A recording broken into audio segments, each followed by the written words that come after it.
America was stronger, richer, safer, and more confident than ever when you had a certain gentleman behind the desk, that beautiful, resolute desk in the Oval Office. What was his name? His name was Trump. Happened to be Trump. But it was all of you, actually. In a certain sense, you were all sitting behind that desk because that's what we're all doing together. We're in this together. We have a fight to save our country. We have a fight to save our country. Were you better off 5 years ago, or are you better off today? There's no contest. Nobody would say today. What a difference a president can make. It really does make a difference, a big difference, bigger than even I thought. If you go back 7, 8 years, I never thought it could make. It makes a tremendous difference. Since Joe Biden took over, we've had a 3-year inflation rate of over 20%. Under my leadership, inflation was non-existent. We had gasoline at $1.87. After 3 years of Bidenomics, they call it Bidenomics from hell, the average monthly mortgage payment has gone from $1,746 under my administration to $3,322 today, but you can't get the money, so it doesn't matter.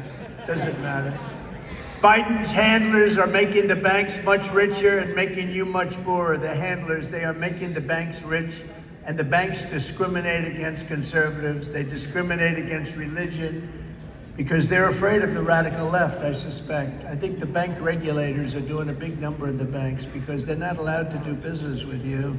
And we're going to get those banks when we get in office. Nobody knows the banking industry better than me. And I'm not going to let them take advantage of you any longer. They've taken advantage, and what they do to the people in this room, and by the way, millions and millions of others, is a disgrace. We're going to end it. Joe Biden and the Democrat Party are incapable of solving any problem. They haven't solved anything. They've only created problems. As long as Joe Biden is in the White House, the American dream is dead. But all of that will change the minute the polls close on election night 2024.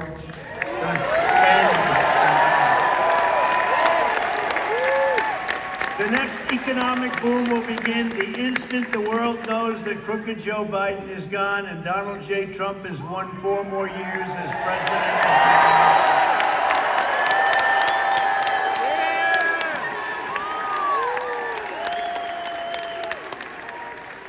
Powered by the momentum of our historic victory, and that will be truly the biggest.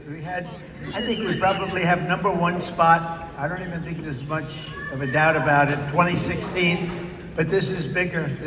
I never thought I'd say it. This is bigger. This will be a historic victory. By Christmas of next year, the economy will be roaring back, energy prices will be plummeting, the hordes of people charging across our border will have ended.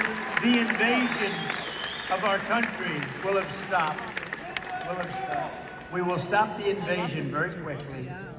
We'll get Tom Homan, we'll get Brandon, Judd, we have such great people. They'll stop it very, very quickly.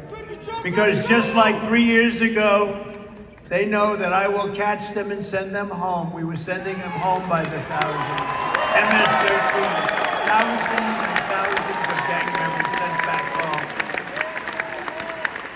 And the entire world will be safer and more peaceful because everyone knows that the days of American weakness, how pathetic we are, American weakness and submission will be over. It's going to be over.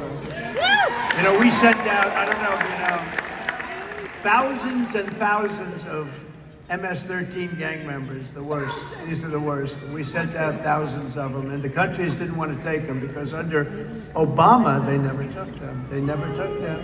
So when I came into office, the people heading up big departments were saying, sir, they won't take any of these bad people that they've sent over here purposely. I said, yes, they will. How much do we pay them? Because we give everybody money, because we're foolish. So we stopped a lot of it, I will tell you.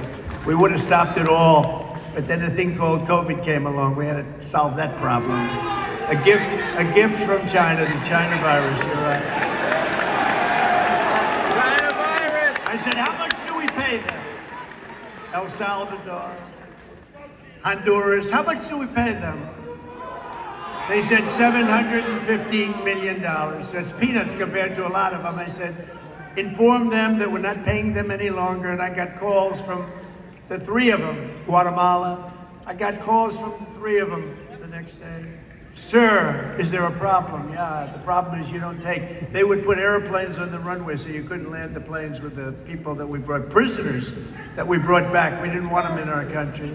They would stop the road so you couldn't get the buses that people in would come back. This is under Obama with Biden, if you can believe it, Biden. So I said, that's okay, we're not gonna pay them anymore. As soon as they heard that, they called up, three of them separately. Sir, there seems to be a misunderstanding. What's the problem, sir?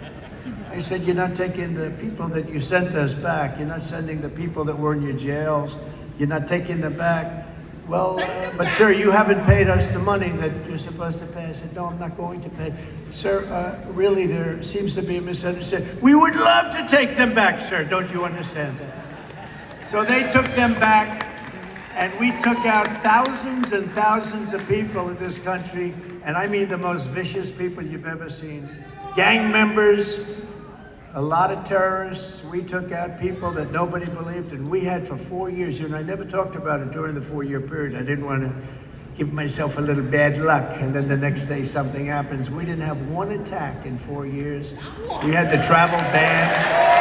We banned people from coming in that weren't good. The Biden administration is running on the fumes of the great success of the Trump administration. They're just running on the fumes of what we did with the tax cuts and the regulation cuts. Without us, this thing would have crashed to levels never seen before. And if we're not elected, we will have a depression, the likes of which you haven't seen since the Depression of 1929. We're not talking about a recession. You guys have a lot worse than that. The way they're wasting trillions of dollars on Green New Deal nonsense and giving it away to other countries. Crooked Joe Biden's failed presidency has already cost your family tens of thousands of dollars a year, and now he's running on the biggest and most punishing tax hike in American history. You know that. He's going to quadruple your taxes. Biden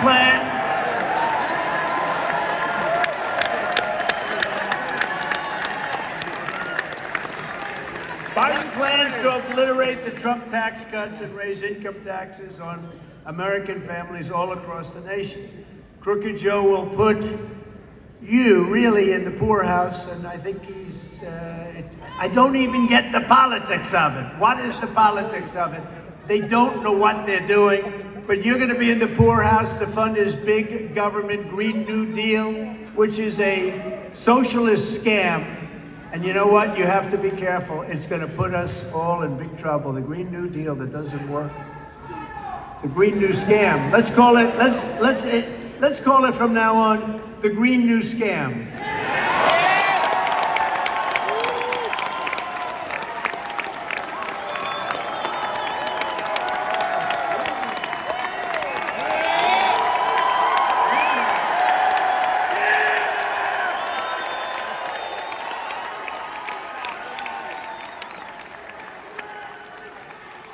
I do like that term. I just came up with that one. No, I do like that. The Green New Scam. It will forever be known as the Green New Scam. I like that. Here is my pledge to every New Hampshire family. I will never let the Trump tax cuts, and they are the biggest tax cuts in the history of our country, I will never let them be taken away from you, and with your vote in this election, we will cut your taxes even further. That's what built our economy. That's why we have such a strong economy. Biden is also trying to impose a vicious increase to the estate tax or the death tax. Wants to put you out of business. It's a shame. What a shame. As president, I virtually eliminated the death tax, and I will stop Biden's theft of American wealth when I'm back in the White House. We're going to stop it so fast. You know, under the Trump tax cuts, if you have a small business, if you have a farm, you don't have to pay any estate taxes. They were taking away your businesses, they were taking away your farms. The farmers had a problem because they were a little bit, as you would say, land rich, but it was great. It was a great wealth, but it wasn't cash. And they had to go out and they had to borrow money from banks, and then the banks would, come down and foreclose because they couldn't pay it because they had such a high tax. We got rid of it. We got rid of the estate tax. A lot of people don't even know that, but we got rid of the estate tax for farms, small businesses. And I hope you're happy with that. I always say, if you love your children, it's a big deal. If you don't love your children, it doesn't matter that much. Is there anybody in the room that does not love their children? I'd like to see. Yes, oh, he raises a hand, but he's just a child. He's just a child. There's a man right there. Is that, oh, look, he's serious about it. Wow, he's serious about it. All right, well then you shouldn't listen to those words. You earned your money and you spent a lot of blood, sweat, and tears in doing it, and I want you to keep it in your family, and that's what we did. Sadly, the backstabbing establishment losers and the sellouts lagging far behind us in the Republican primary. They are really far. Whatever happened to the surge? Whatever happened to the bounce? With Nikki, they talk about the surge. And with the sanctimonious, they talk about the bounce. They've been talking about it for the last 6 months. And the only one that had a surge and the only one that had a bounce is Trump. We had the big surge.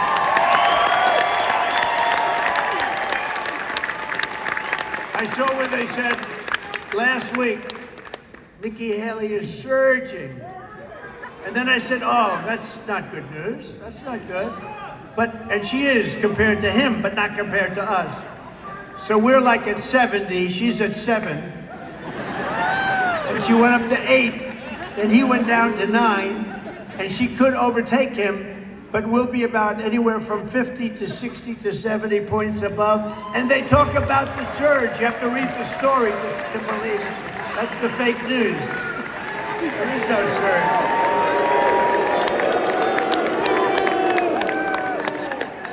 No, there is no surge. It's fake news.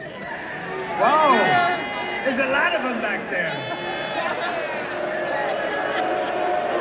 Whoa.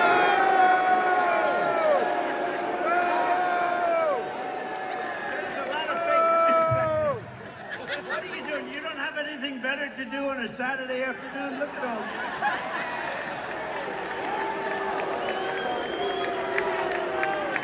But they're the sellouts that are lagging far behind us in the Republican primary at record levels. The Des Moines Register came out in Iowa, and they had a poll that had me up by the largest number in the history of the poll. Other than that, we're not doing so well. No, in Iowa, we're ahead by like 45 points. I don't mean we're at 45, I mean we're ahead by 45. They gotta start that surge fast. They got to start that bounce. They got to get that bounce going. But these are people that can't be trusted on taxes, on trade, or on anything else, frankly. They will betray you just like they betrayed me. Does that make sense to you? You know what I mean? Does everybody know what I mean? You get betrayed. And when you get betrayed, you don't put up with it. And remember this, look, New Hampshire does not want politicians who support higher gas taxes, a 23% national sales tax like the sanctimonious did. That's all you want. Let's give you a little sales tax of 23%. You don't want politicians who want to gut Social Security and Medicare like both of them, or our great senior. I don't even talk about the others. You still have this guy. Don't think of it in the race. I looked the other day. We like Ramaswamy. You know why? Because he likes Trump. I like him.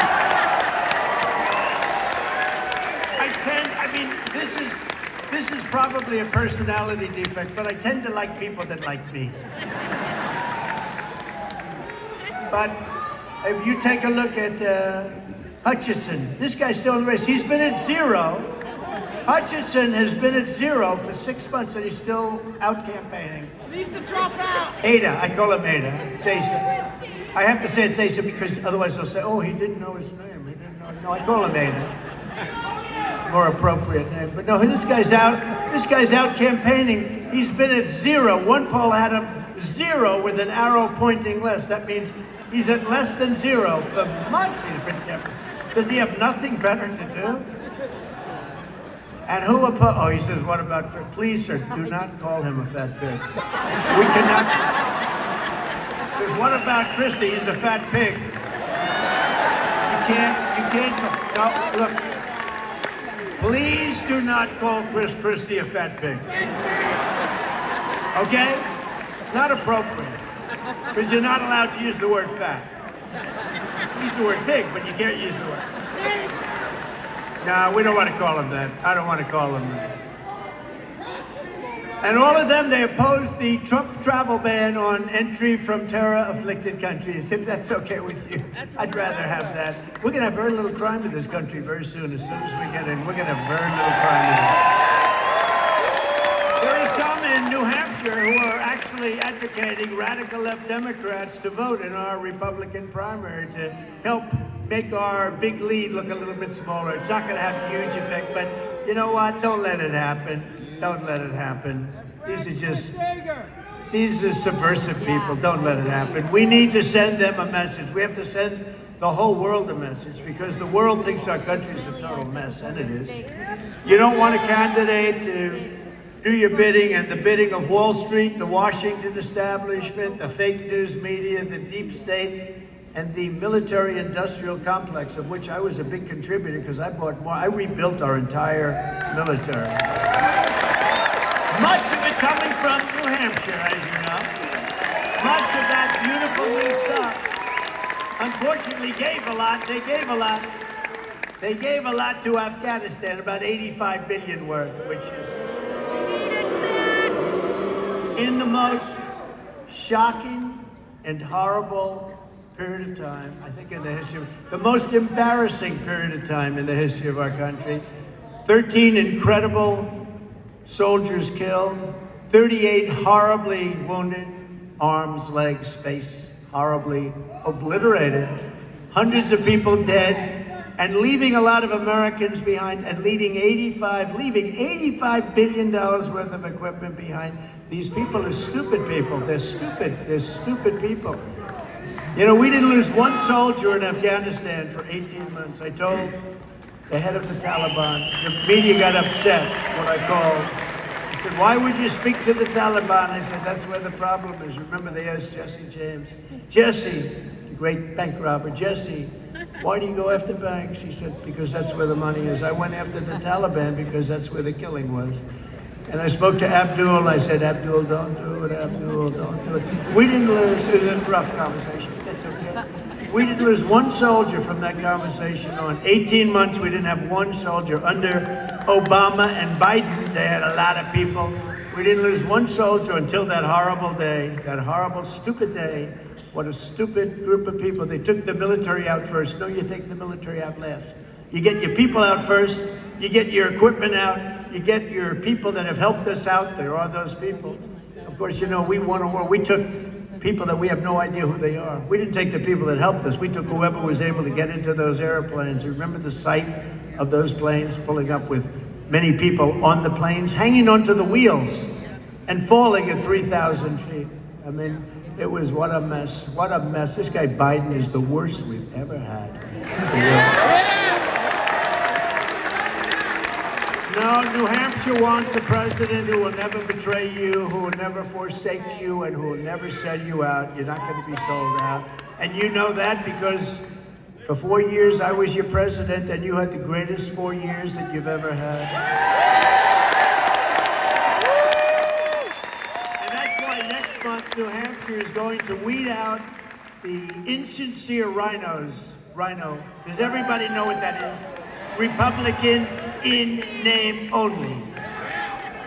You know, when Biden says, we must stop MAGA, we must stop, let's see, is it called MAGA? I think it's called MAGA, which, by the way, is the greatest political movement by far in the history of our country. And I just wish, like, that would be on a debate stage, because I'd say, Joe, do you know what MAGA stands for? He'd go, no. And then, of course, the announcers, like a Chris Wallace, would come to his, would save him. You have no right to ask that question. Meantime, Joe would be standing there not knowing what the hell's happening. But listen, I say, Joe, do you know what MAGA stands for? MAGA stands for, Joe, Make America Great Again. That's all it says. There's nothing tricky.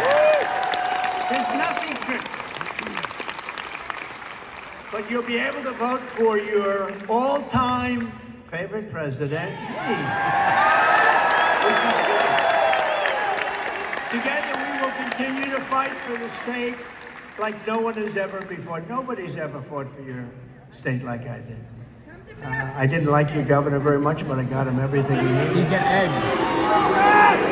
This guy, let me tell you, this guy could have run for the Senate.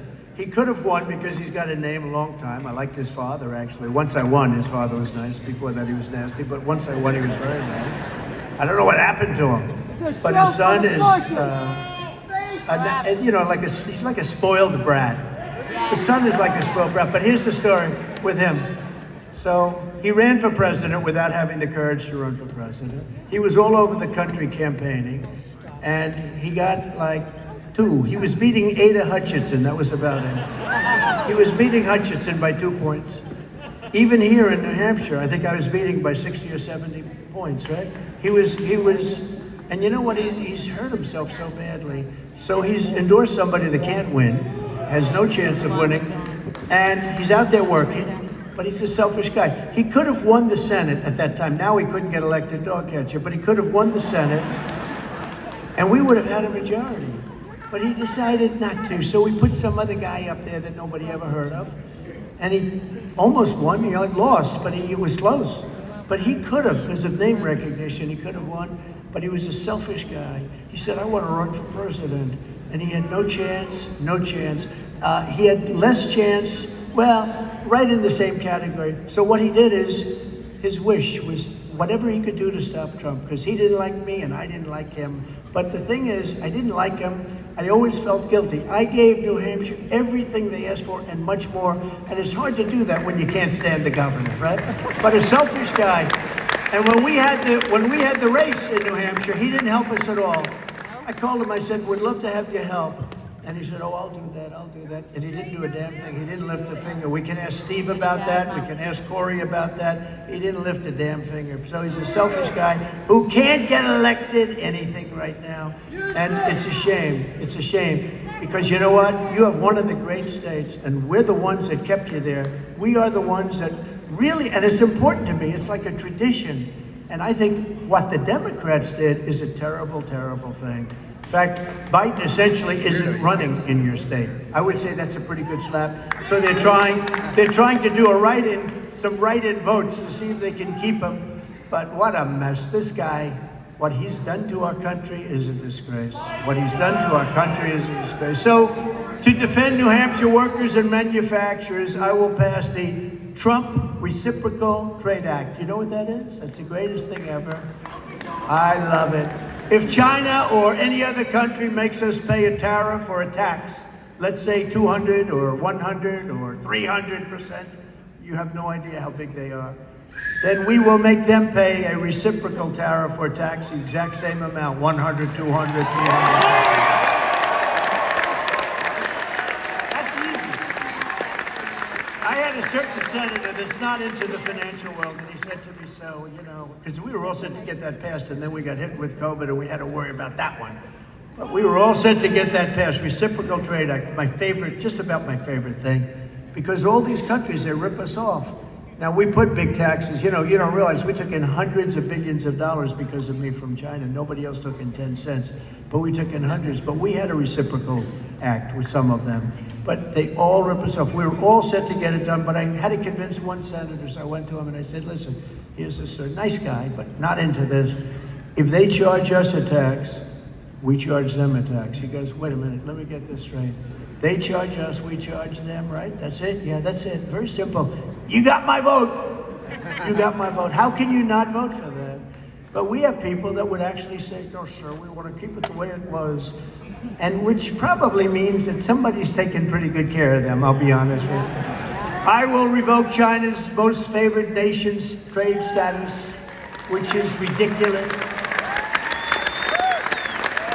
They say they're a developing nation. Well, we're a developing nation too. All you have to do is take a look at our Democrat-run cities, which are being destroyed. And we will impose stiff penalties on China and all other nations as they abuse us. And I did that with China, hundreds of billions of dollars. The reason China's not doing very well right now, as you probably are reading, but they're not doing well is because of the big tariffs that they're paying to the United States. And I want them to do well. I think it's fine, but they can't abuse us. For years and years, they were abusing us. And I was talking about it for years. One of the reasons I ran, and other countries also, by the way, they're not all alone, I can tell you that. I will also immediately stop crooked Joe Biden's latest ripoff of the American people, his plan to give, listen to this, global climate reparations to foreign nations. He's going to give billions of dollars because he's saying that we have a dirty climate. And he's going to give billions and billions of dollars to foreign nations that think we're the dumbest people in history, okay? Billions. He's going to give reparations to other countries that have filthy climates, by the way. You know, the one thing about climate change, we fight like hell, and they put up all these windmills all over the place that if you add the cost of rebuilding, and they're all rebuilt, you know, in China. They're all built in China and Germany. And they said, let's assume you're a big believer in this. They send big fumes in. So you add it all up, and it's terrible. You can't get rid of the blades. They only last 10 years. The energy is the most expensive energy you can do. They kill all our birds. If you want to see a bird cemetery, go under a windmill sometime. You'll see birds like you never saw. If you love birds, you'll start to weep. But it's just the craziest thing. They ruin our plains and fields. They're killing our whales. You know, the whales are coming in. I think we had one whale come in 50 years. This year we had like 12. It's a terrible thing they're doing to our country. And they're doing it under the auspices and basis of we have to maintain our planet. So here's the problem.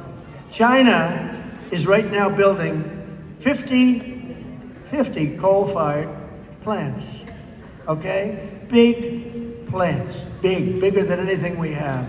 50 of them. They're building on average one a week, and now I understand the average is going to close than 2 a week. We're getting rid of all of our stuff. For wind. Here comes the wind. Oh.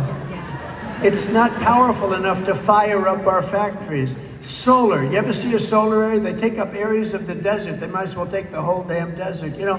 And I like the concept of solar, but it's not powerful like what we need to fire up our factories. We can't do it. Let's put it this way. It's not working. You can have a little solar, you can have a little, you can even have some wind if you want it. But wind is 42 times more expensive than natural gas. Think of it, 42. And we have more, I call it, what do I call it? Liquid gold. Liquid gold, beautiful liquid gold.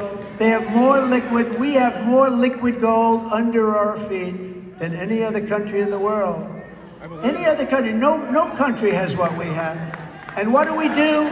We build windmills all over the place. And what do? We go to Venezuela and we buy our oil from Venezuela. We buy our tar because they sell tar that we have to liquefy. It's not good. As we speak, New Hampshire families are paying the highest energy cost in the nation. Did you know that? You're number one. Your governor's doing a bad job when you pay. When you pay the highest in the nation, your governor's not doing a good job. You have the highest energy costs in the United States of America. Yet instead of bringing down prices, Crooked Joe is trying to steal more of your money and to give it away to foreign atonement, they call it. We have to atone for our sins. We have to atone for our sins. Think of it. We're putting ourselves out of business for the last 15 years with the crap that we're building that doesn't work. Germany went this way, you know, but they were smart. They immediately stopped. You know what they're doing now? They're building other plants, fossil fuel plants and coal plants all over their country. They had 2.5 years of economic death because what they were doing wasn't working. They were going to wind and solar and didn't have nearly the power. We should learn from these other countries, don't you think, instead of being stupid? Drill, baby, drill. Drill, baby, drill. Yeah. Drill, baby, drill. We'll make so much money. We're gonna make so much money. We're gonna drill, baby, drill. You know, we were producing, we were third or fourth when I started. By the time I left, you have to see, I got to get the chart. We're going to put it up from now on. It's like Russia, Saudi Arabia, we were way down here. And by the end, we were way up above both of them and heading up. We were like a rocket ship. It was like a rocket ship sent by Kim Jong-un. Who was very nice, I will tell you. You know, everyone thought we were going to nuclear war, and I got in, and he and I had a very good relationship. That was nice, very nice. But he's not, no, Rocket Man, yeah. But he's not so fond of this administration, but he's fond of me. And we had a very good relationship. And I tried to convince the fake news, no, that's a good thing, not a bad thing, right? That's a good thing. You know, we don't need nuclear missiles flying all over the place. So we did get along well, but he doesn't like this particular group of people very much, and I understand exactly why. Because he doesn't like incompetent people, actually. They are grossly incompetent. When I'm back in the White House, this globalist it's really a Biden plot for climate reparations and all of this money going to other countries by the billions and billions, and ultimately the trillions will be stopped on day one. We're not going to do that. We're going to start paying off debt. We won't be sending them one penny. I will end Biden's war on American energy, and we will, in fact, as you just said, drill, baby, drill. We're going to drill, baby, drill. And we're going to be sending all of the oil and gas all over the world, to Europe, to Asia, all over the world, and then we're going to start paying off massive amounts of debt, and then we're going to give you a further tax reduction from what we already gave you. And we're going to get rid of our debt, and we're going to get rid of a lot of great things, and I'll tell you what, we're going to take care of some really big problems. You got some great big things that they thought were so fantastic, and they're horrible. Everything they're doing, like, I will kill his insane, very expensive and horrible and just the dumbest thing I've ever heard, electric vehicle mandate.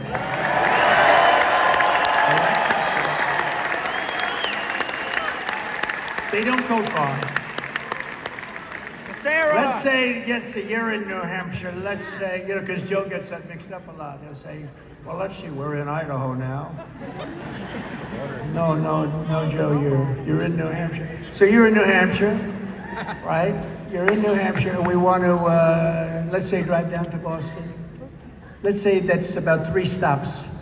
3 stops. Whereas you could go down and back with a tank of gasoline, I don't think you're going to like stopping. And the problem is you won't find a charger.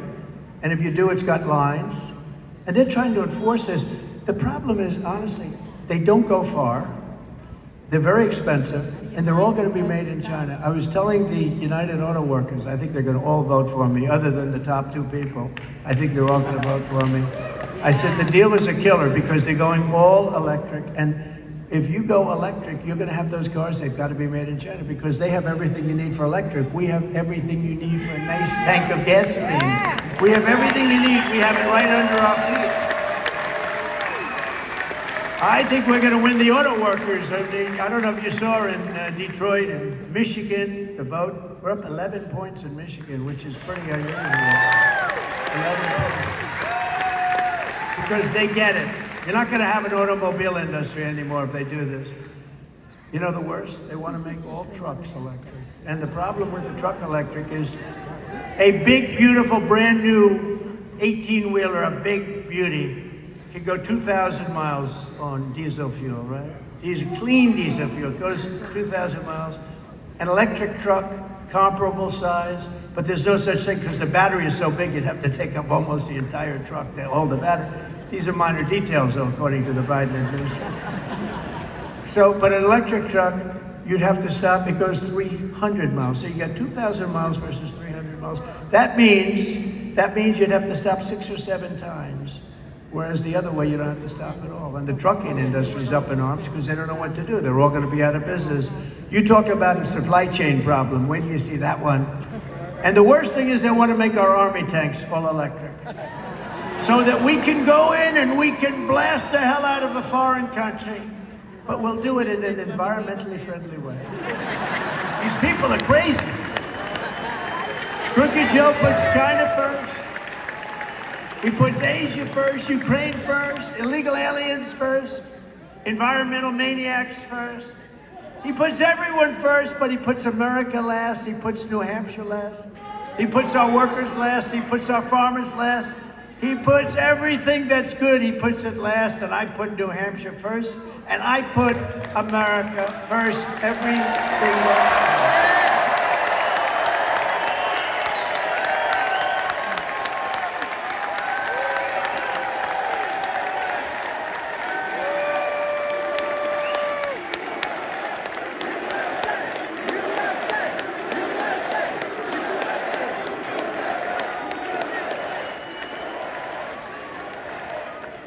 It's no wonder Biden and the far-left lunatics are desperate to stop us by any means necessary. They're willing to violate the U.S. Constitution at levels never seen before in order to win. They will do anything to win. They'll do whatever they have, whatever they can. And remember this, Joe Biden is a threat to democracy. He's a threat. Yeah! And you know, we'll bring in adversaries, and I'll bring it in right now, but even Vladimir Putin, has anybody ever heard of Vladimir Putin? Of Russia, says that Biden's, and this is a quote, politically motivated persecution of his political rival is very good for Russia because it shows the rottenness of the American political system, which cannot pretend to teach others about democracy. So, you know, we talk about democracy, but the whole world is watching the persecution of a political opponent that's kicking his ass. It's an amazing thing. And they're all laughing at us. Viktor Orban, the highly respected Prime Minister of Hungary, said, Trump is the man who can save the Western world. He said this out in an interview. That he had the best foreign policy in decades, and it all belongs to Trump. He did not initiate a new war, and he would have been, it would have been the greatest thing. Our world would have been a very different place right now. And he said that. He said it would have been very different, and there was no way that Russia, and he's right there, there's no way that Russia would have invaded Ukraine. It would not be possible for Russians to do that if President Trump were president. It wouldn't have happened, and guess what? It didn't happen. And you know what else wouldn't have happened? The attack on Israel wouldn't have happened, and inflation wouldn't have happened. They're weaponizing law enforcement for high-level election interference because we're beating them so badly in the polls. That's what they do. They cheat. They're professional cheaters at elections. Just as you probably saw last week, and a couple of this week, 2 days ago, the Harvard-Harris poll is us leading Republican primary field by 56 points. Trump is 67, Ron DeSanctimonious is 11, and Nikki Haley is at 10%.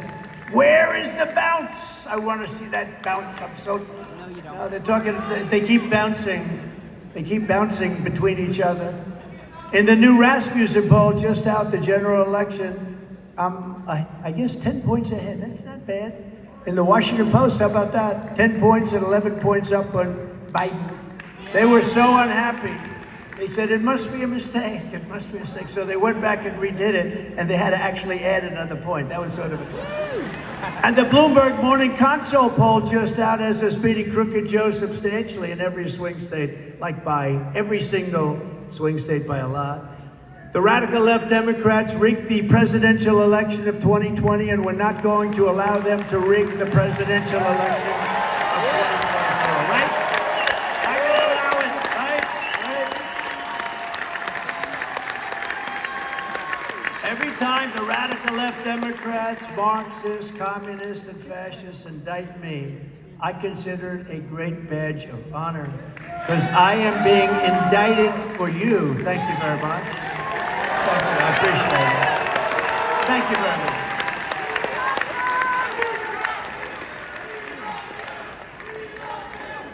Thank you.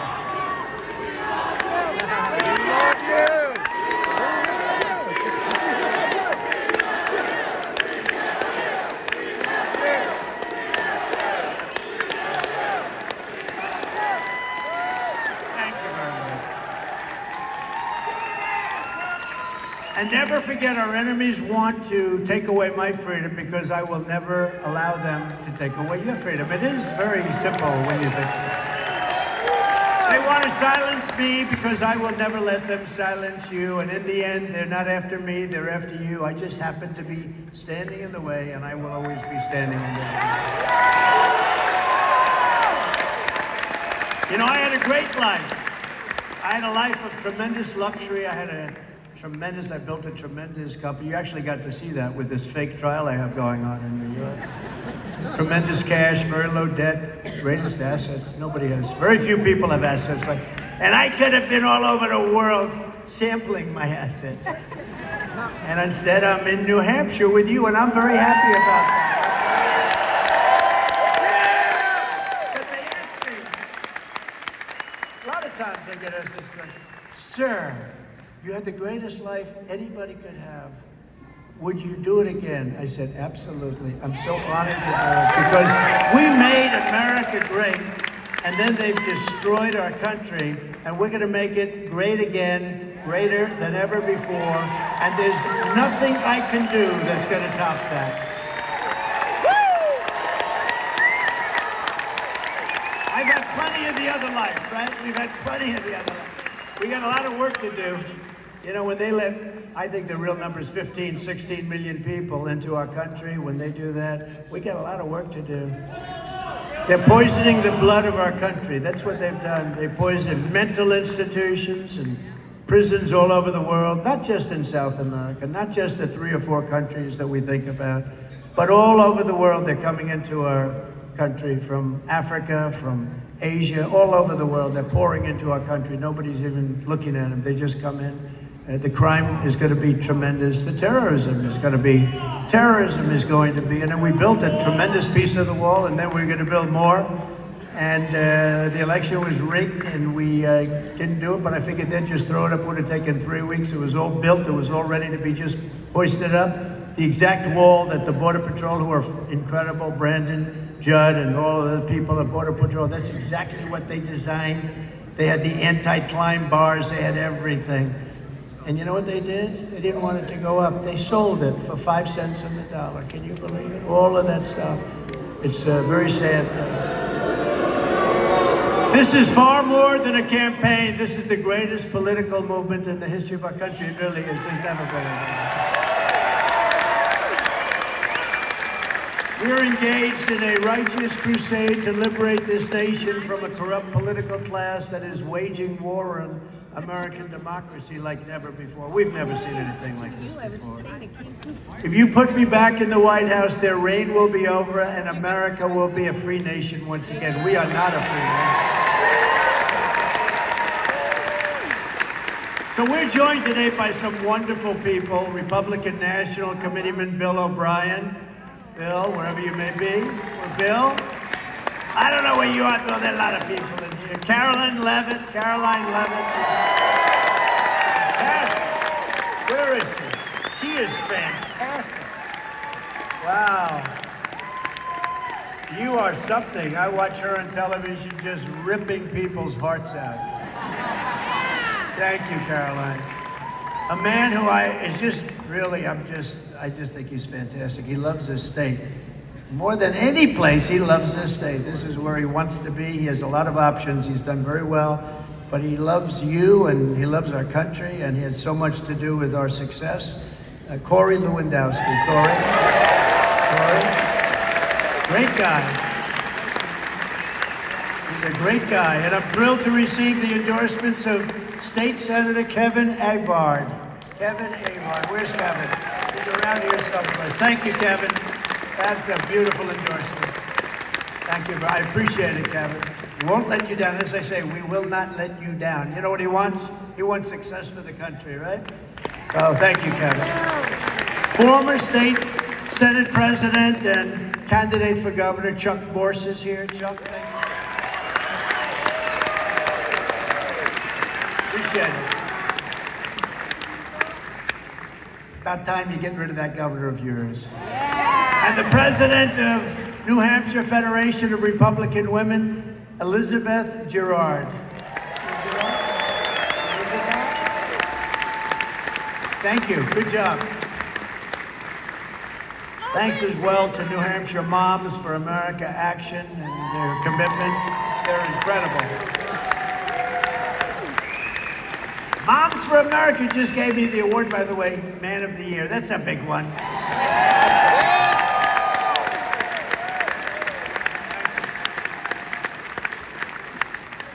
Also with us are the Gold Star family members of Marine Sergeant Nicole G., who gave her life in Afghanistan, an unbelievable person. Her mother-in-law, Christy Shamblin, and her aunt, Sherry Jules. Where are they?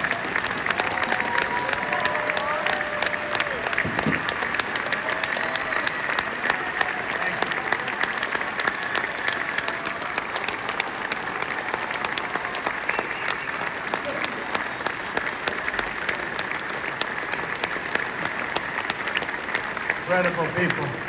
I got to know largely the parents and the relatives of the 13 people that were so unnecessarily killed, so incompetently run.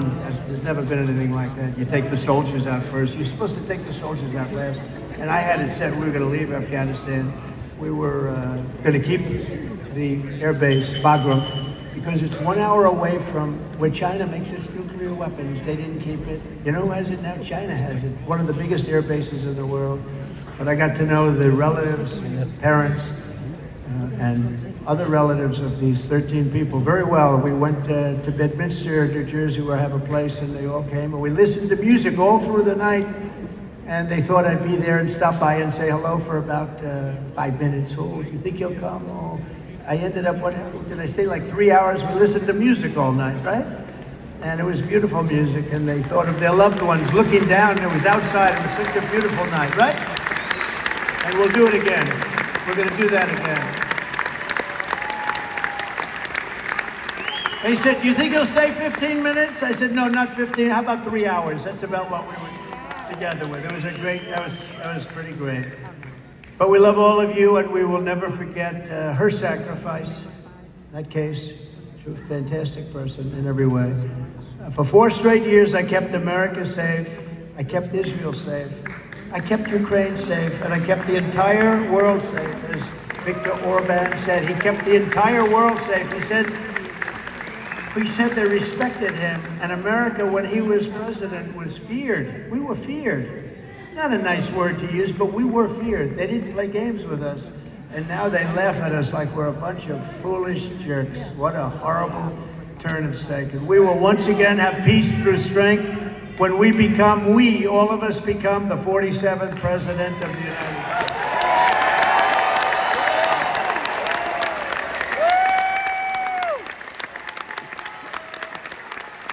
As president, I fully rebuilt the U.S. military, created Space Force. Remember, they didn't want Space Force. I said, well, if you don't do it, China and Russia are up there right now, and we've now taken it over. We've really dominated since the creation of space, but that was a big deal. The Democrats didn't want it. When Biden came in, he heard about Space Force, probably the first time he heard about it. And he laughed. He thought it was funny. He thought it was some kind of a war game. No, it wasn't fun. It's going to be one of our most important. First, think of it, first new area of division, first new thing that we created militarily for so many years. You know, we were stuck in a very old-fashioned military, and now what we did with Space Force, I guess the first since 78 years, Air Force was the last, and then we did Space Force, and it's taken off. We're dominating now. We're dominating China, and we're dominating Russia, which are the two that are up there. They were there long before us. So the creation of Space Force is such a big deal. And I was the only president in decades who didn't start a war. Instead, I got us out of wars and endless wars. And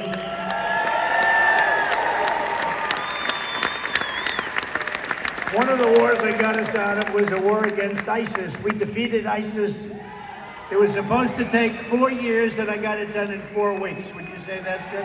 Because we have the greatest military on earth. We have the greatest leaders, but not the guys on television. Not the ones on television. I'm the only candidate who can make this promise to you. I will prevent World War III. I will protect World War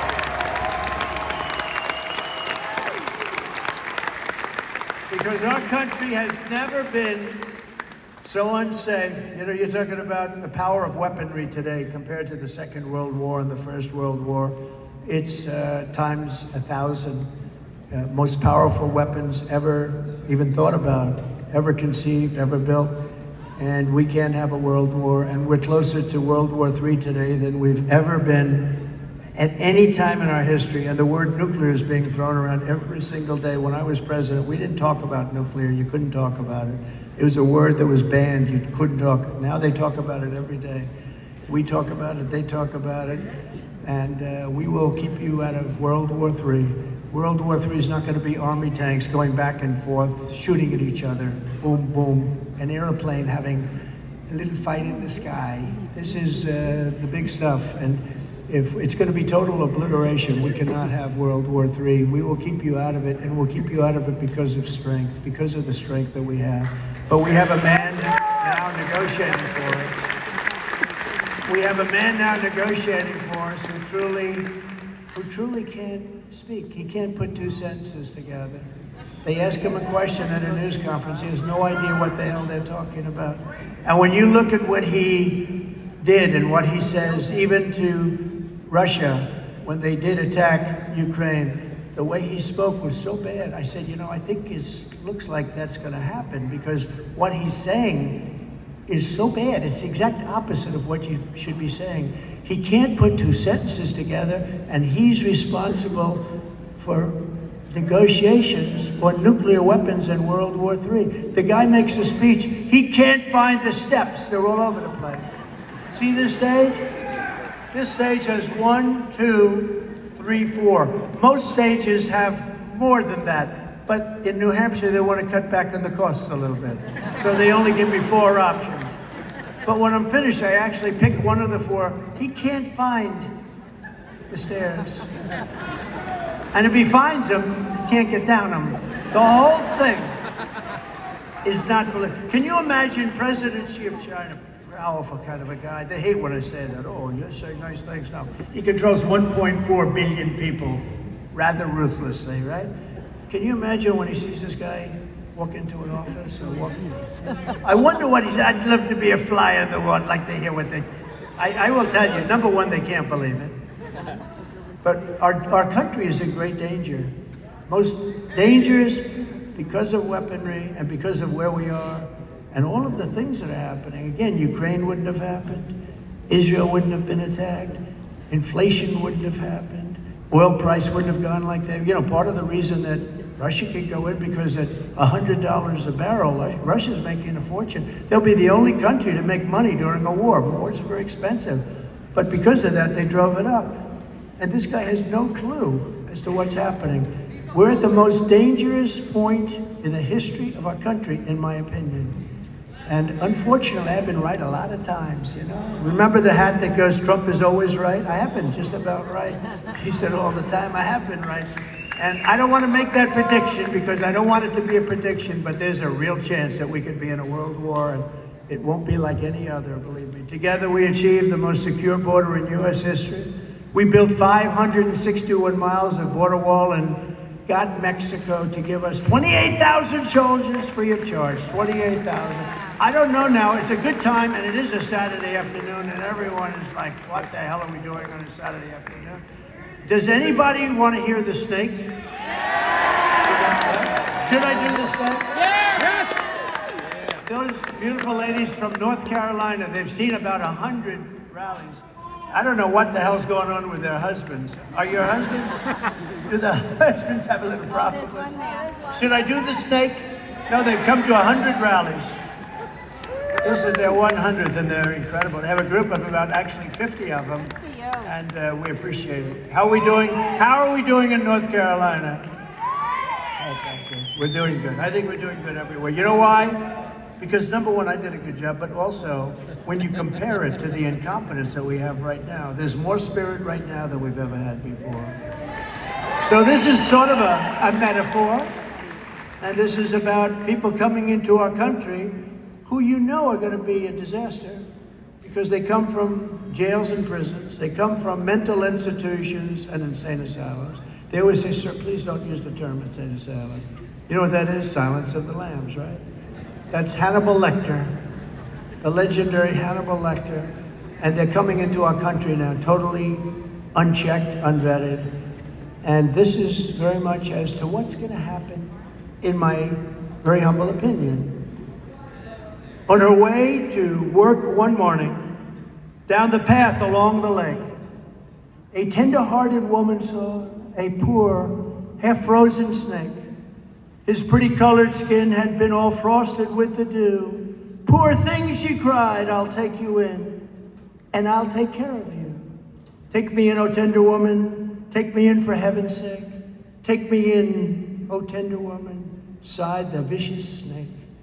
She wrapped him up all cozy in a comforter of silk and laid him by her fireside with some honey and some milk.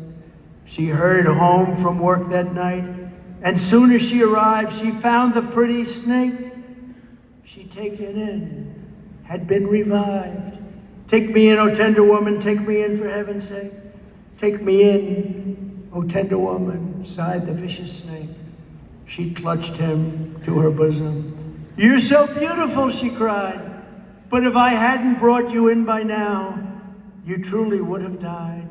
She stroked his pretty skin again and kissed and held him tight.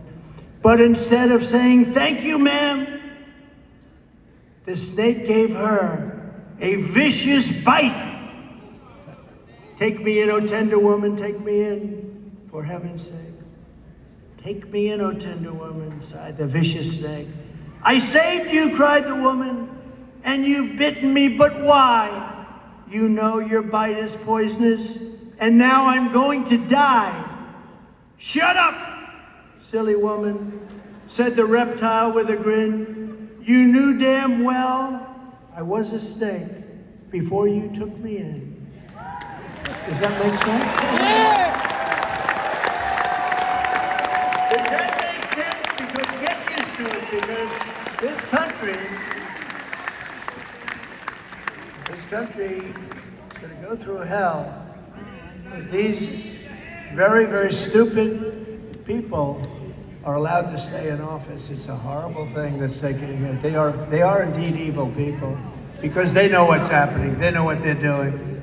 Anybody that can cheat on elections so well is not that stupid, okay? And that's what they're primo at cheating on elections. On my first day back in the White House, we beat them by swamping them. You know that, right? There's only so much they can cheat. We're going to have to swamp them, and then we'll straighten out our elections so that we'll go to paper ballots. We'll go to voter ID, same-day election. Some of these elections in some states, they go on forever. They go on for 48 days. They go on forever. And then after the election's over, they say, oh, if you need another week, don't worry about it. How the hell do you add up an election if you need another week? No, we want to go paper ballot, same-day voting, voter ID. Yeah. On my first day back in the White House, I will terminate every open borders policy of the Biden administration, stop the invasion of our southern border, and begin the largest domestic deportation operation in America.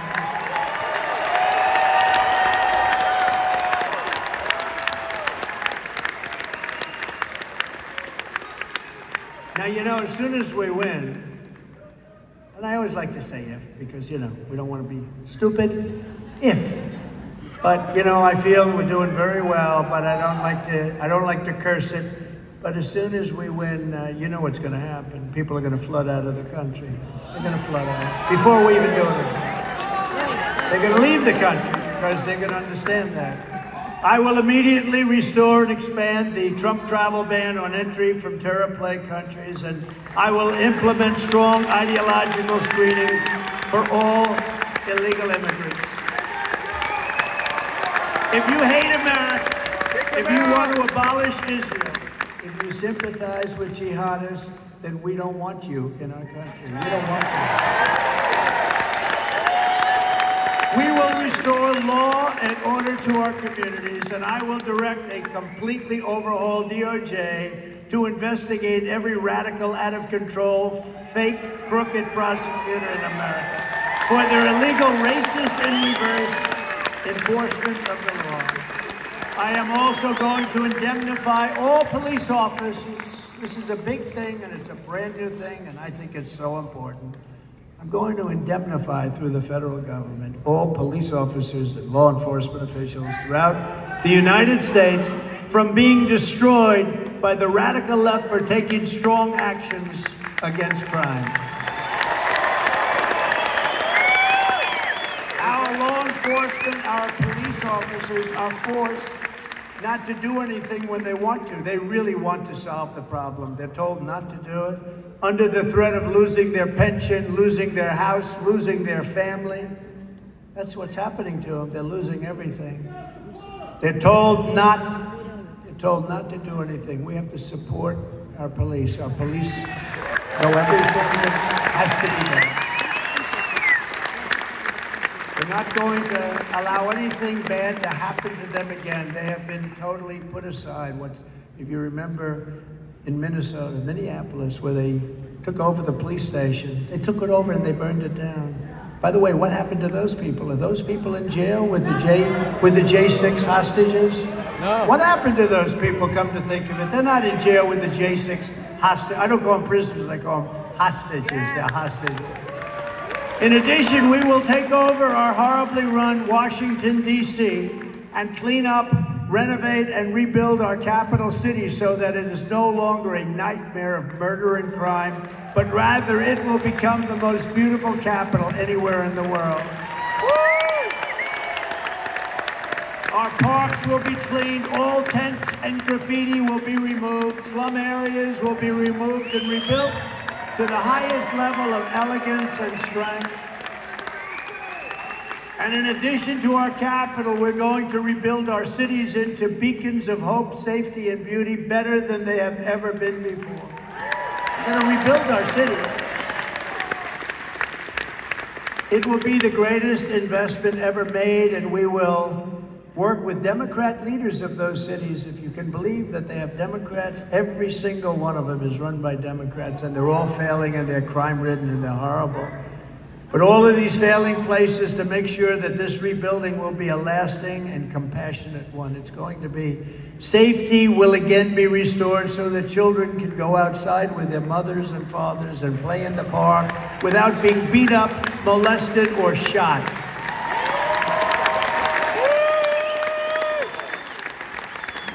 Students will be able to walk to school in peace without worrying about death.